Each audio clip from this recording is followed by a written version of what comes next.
السلام علیکم ورحمۃ اللہ وبرکاتہ۔ جب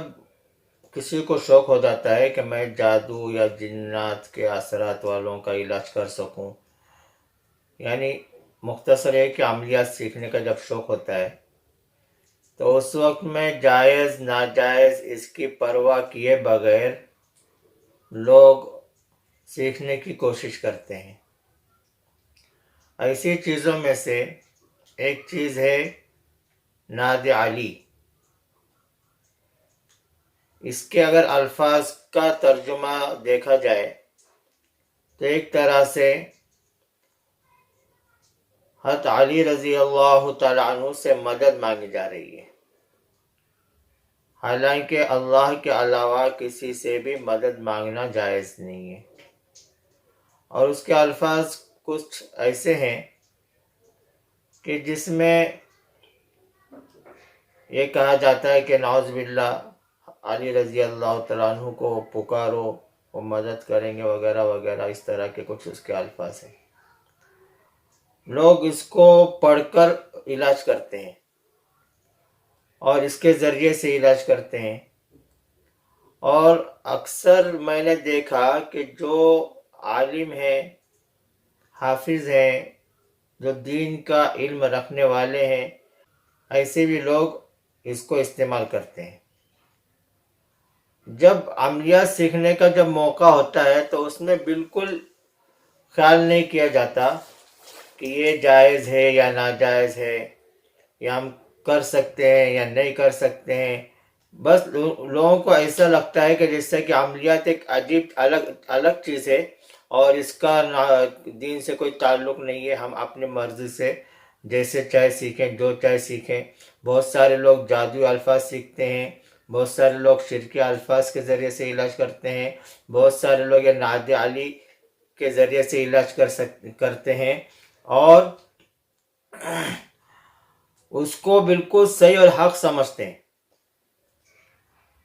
ایک شخص مجھ سے جو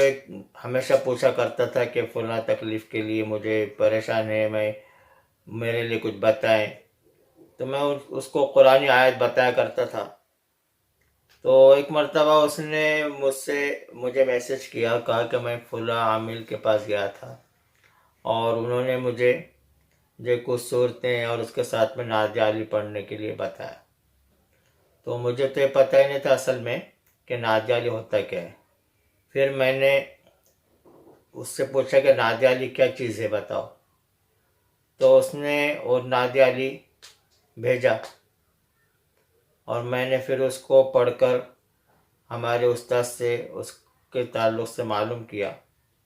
تو معلوم یہ ہوا کہ اس کے اندر شرکی الفاظ ہیں، اور لوگ اس کو بالکل بلا جھجک پڑھتے ہیں اور بالکل احساس نہیں ہوتا ان کو کہ ہم غلط کر رہے ہیں، ہم اللہ کے علاوہ کسی اور سے مدد مانگ رہے ہیں، اس کا احساس بھی نہیں ہوتا۔ تو لہٰذا ہم ایک تو دنیا کی پریشانی، کوئی آدمی اگر تکلیف میں مبتلا ہے، جادو یا جنات کے اثرات میں مبتلا ہے، ایک بہت بڑی مصیبت ہے، اور ایسی مصیبت ہے کہ اللہ تمام امت کی اس سے حفاظت فرمائے کہ اس میں آدمی بالکل ایسے ہو جاتا ہے جیسے کہ کوئی پاگل ہو گیا ہو، یعنی اس کا نارمل لوگوں میں اس کا شمار نہیں رہتا۔ تو ایسی بڑی مصیبت میں پھنسے ہوئے رہتے، تو ایسی بڑی مصیبت سے بچنے کے لیے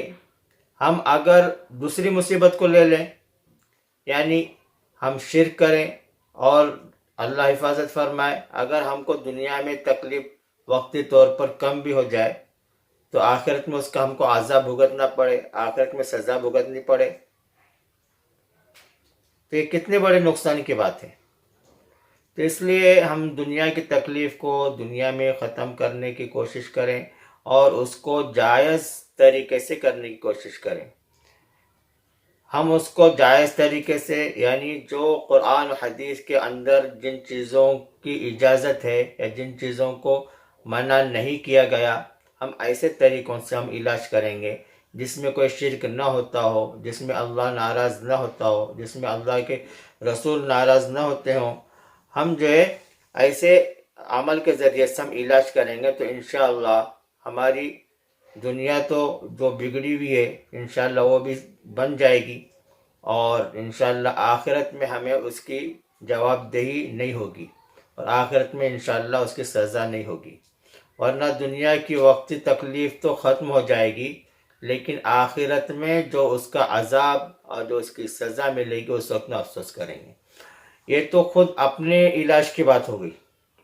لیکن جو دوسروں کا علاج کرتے ہیں وہ گویا دوسرے کی دنیا کے لیے اپنی آخرت کو برباد کر رہے ہیں۔ میں اپنے جو عامل بھائی ہیں ان سے درخواست کروں گا کہ وہ ہر عمل کی تحقیق کریں، تحقیق کر کر اس کو استعمال کریں۔ کوئی بھی الفاظ اگر اردو یا عربی میں لکھے ہوں تو وہ دینی الفاظ نہیں ہوتے، جادو کے الفاظ بھی عربی اردو میں ہو سکتے ہیں۔ اس بات کا خیال رکھیں، اور ایک بات خیال رکھیں کہ ہم کو اپنی بھی آخرت کو بچانا ہے اور جو مریض ہے اس کی بھی آخرت کو بچانا ہے۔ ہم کو جو مریض ہے اس کی تکلیف کو بھی دور کرنا ہے، لیکن ایسے طریقے سے دور کرنا ہے کہ آخرت میں اس کے بدلے میں اس کو سزا نہ ملے۔ اس لیے ہم جو علاج کرتے ہیں اس بات پر خیال کریں کہ ہم کس عمل کے ذریعے سے علاج کر رہے ہیں، ہم کون سا عمل ہم نے کیا۔ بس ایک شوق ہوا، ایک نشہ ہوا کہ مجھے عملیات سیکھنا ہے، بس اس سے کوئی عامل کو پکڑ لیے۔ اور ایک بات،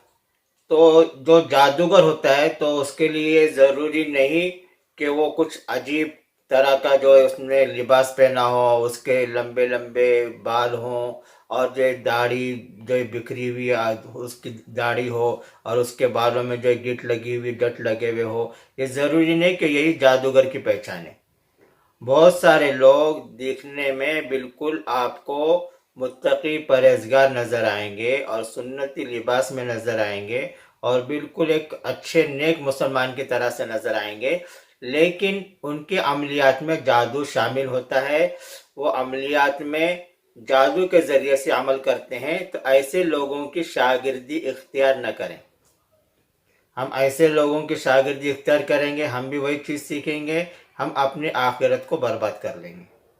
اس لیے اس بات کا خیال رکھیں۔ اللہ تبارک و تعالی ہم تمام کو سمجھ عطا فرمائے۔ تو یہ جو نعت علی، یہ جو ایک عمل ہے، یہ جو ہے یہ شیعوں نے بنایا ہوا ہے،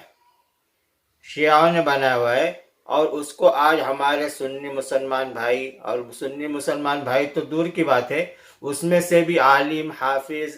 جو دین کا علم رکھنے والے ایسے لوگوں نے اس کو اپنایا ہوا ہے، اور اس کے ذریعے سے عمل کر رہے ہیں۔ اور کئی لوگوں کے میں نے یوٹیوب پر بھی دیکھا کہ علاج کرتے ہوئے انہوں نے اپنا ویڈیو بنایا ہوا ہے، اور اس میں وہ نعت علی پڑھ رہے ہیں۔ تو ہم جو اس کی ذرا تحقیق کریں، اس کے الفاظ کے جو تلفظ کے جو معنی ہیں، اس کے جو مطالب ہیں، اس کے اوپر غور کریں، تو کہیں ایسا نہ ہو کہ ہم جو اس کی وجہ سے شرک میں مبتلا ہو جائیں اور بہت بڑے جو گناہ کے مرتکب بن جائیں۔ اس لیے ہم جو ہے اس بات کا خیال کریں اور دوسروں کی دنیا کے لیے اپنی آخرت کو برباد نہ کریں۔ اللہ تبارک و تعالی ہم تمام کی جنات، جادو، شیطان کے اثرات سے حفاظت فرمائیں، ان کے شر سے ہمیں محفوظ رکھے، اور اسی کے ساتھ ساتھ جادوئی عملیات سے ہم تمام کی حفاظت فرمائیں۔ جادو سیکھنے سکھانے سے ہم تمام کی اللہ تبارک و تعالی حفاظت فرمائیں، اور ہم تمام کو نبی کریم صلی اللہ علیہ وسلم کے سنت طریقوں پر عمل کرنے کی توفیق عطا فرمائیں۔